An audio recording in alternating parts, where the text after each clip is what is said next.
let's talk a little bit about him. So he was 25 years old at the time. Here he is pictured. He completed the work about mid-1792, and he finished orchestrating the movements that Mozart and the other students had tried to do. And then he completely produced on his own the Sanctus, the Benedictus, the Agnus Dei, and the Communion movements.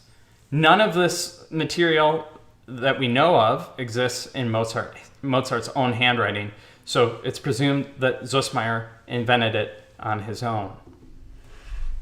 Now, almost immediately, Süssmayr's completion becomes under challenge, right?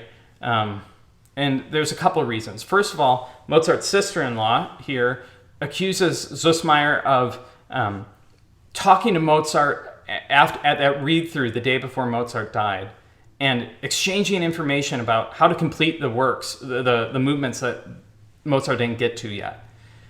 And that Süssmayr didn't kind of own up to the fact that Mozart had kind of given him some advice on how to complete those works, and rather portrayed those works as being of his own invention.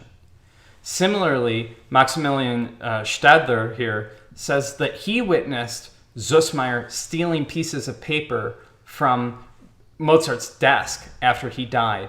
And, could those have been sketches for these movements that Süssmayr claims he wrote on his own? Now, we're not really sure, this is all kind of he said, she said. And these people were very close with Constanza, who had a very vested interest in kind of getting rid of Süssmayr's responsibility for the Requiem, right? Her goal was to get the money from Waltzig Stupach, right? He commissioned Mozart to write a Requiem setting, not Süssmayr. So her real incentive was to kind of say, yeah, Süssmayr maybe dotted some I's and crossed some T's, but this is the Requiem by Mozart, my husband, who you commissioned. Here it is, please give me the money, right? So it's a little bit hard to know who to trust in this moment. So, like I said, he's almost immediately under attack, right? Again, one of Constanza's friends wrote in 1798 this book saying that Süssmayr really didn't do much, right? And this is called the Requiem Streit, so the fight over the Requiem. Likewise, here in 1800, we have the first edition of the Mozart Requiem. Here's a picture of the cover, published in Leipzig, and no mention of Süssmayr, even though we believe he wrote the final 4 movements.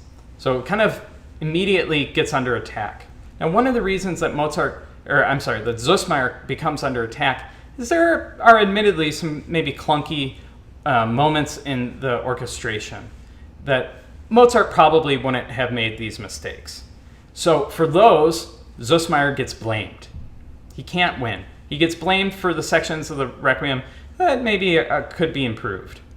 And for the Requiem, the parts of the Requiem that work very well that we know Mozart didn't write, people say, well, there's no way Süssmayr wrote that. He probably had insider knowledge. So it's really, he can't win. He gets blamed for the difficult sections, and he gets kind of accused of not being able to write the sections that are more successful. So either way, Süssmayr cannot win.